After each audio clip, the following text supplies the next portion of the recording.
If you're a regular listener to this channel, you're probably wondering why I haven't posted much over the last 2 weeks. Well, it's a simple equation, really. I am the architect of my own downfall, the master of my own disaster.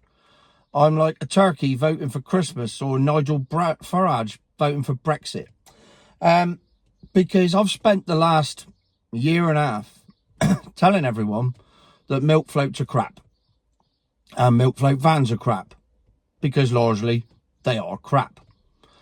And it would appear that people have cottoned on to it. Whether they've listened to me or not, I don't know. They probably made their own minds up. But nevertheless, EV sales are plummeting.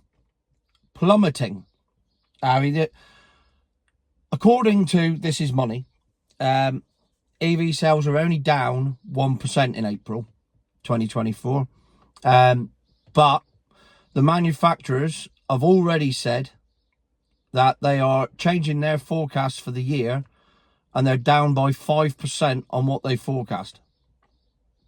So not only are they short of their forecast, they are woefully short of the zero emissions vehicle mandate target of 22% by the end of 2024. They're looking more like 15%. So they're 7% short. And that 7% equates to £15,000 per car that they're short. So it's bad. It's really bad if you're a milk float seller. And also in these figures, which I've got here, you can look it up on This Is Money. Just Google EV sales April 2024.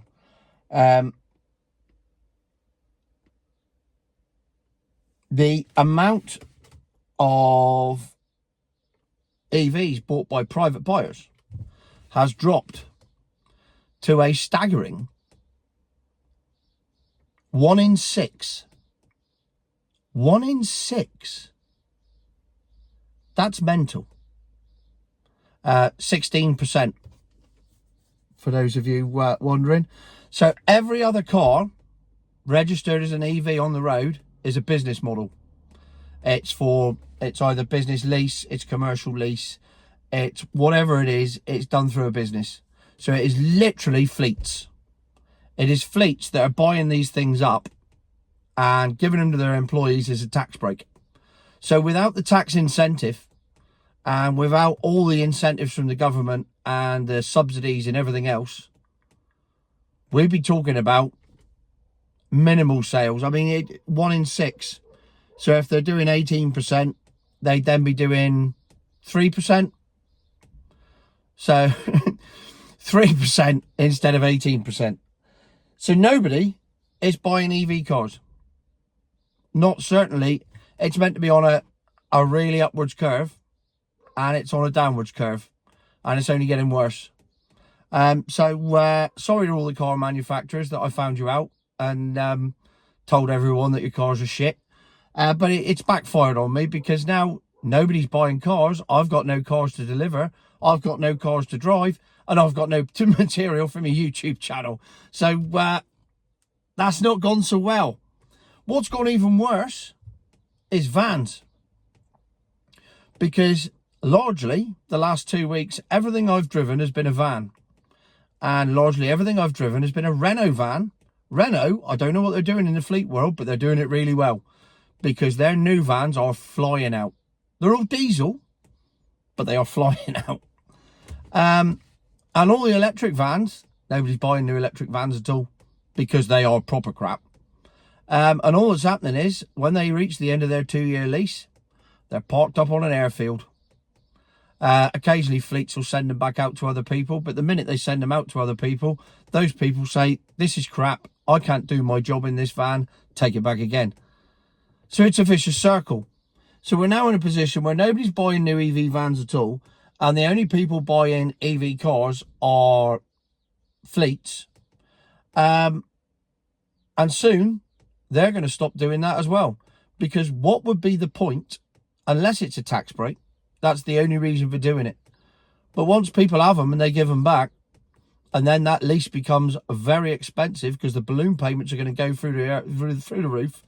Because if there's no second-hand market for them, they're then stuck with dead vehicles, and the lease companies don't want that. So they're going to have to start putting their leases up hugely. And then we're back at square one, where I forget how much it is now. It's currently, market share for petrol is at 56%. So already half the cars on the road are pure petrol. Diesel's dropping because everyone's going hybrid. Hybrid make up 20%. So hybrids are doing all right. I mean, they are polished turds at the end of the day. They're just petrol cars with a battery motor in them. So if you take that, then petrol and hybrid, or petrol with a milk float battery in it that doesn't really do much, under 30 mile an hour is the only time it ever works. That's 75% of the market. So there you go. Where do you think the manufacturers are going to put their money? It's just petrol engines. They'll just make petrol engines more efficient, and they're going to keep banging out the petrol engines. We may have seen the demise of diesel, but petrol is stronger than ever. So despite all the best efforts, the multi-billion-pound advertising campaigns, the blackmail, the subsidies, the tax breaks, the incentives, and everything else, they still can't sell milk floats for one reason and one reason alone: because people don't want them. It's that simple. You could have the best thing in the world. You could have the Betamax video recorder, but no one's going to buy it if it's crap. Weirdly, the Betamax was better than the VHS, but it still never caught on because people didn't want it. Conversely, the EV is not better than the petrol car in virtually every possible way, and people still don't want it.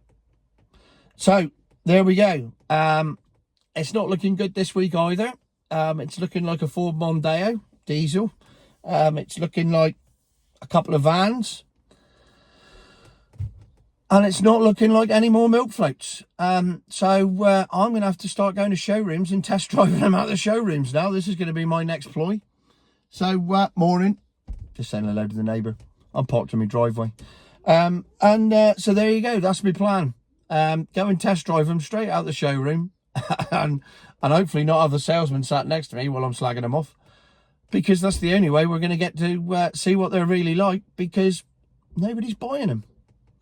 So as I said right at the start, 18 months ago, milk floats, future my arse.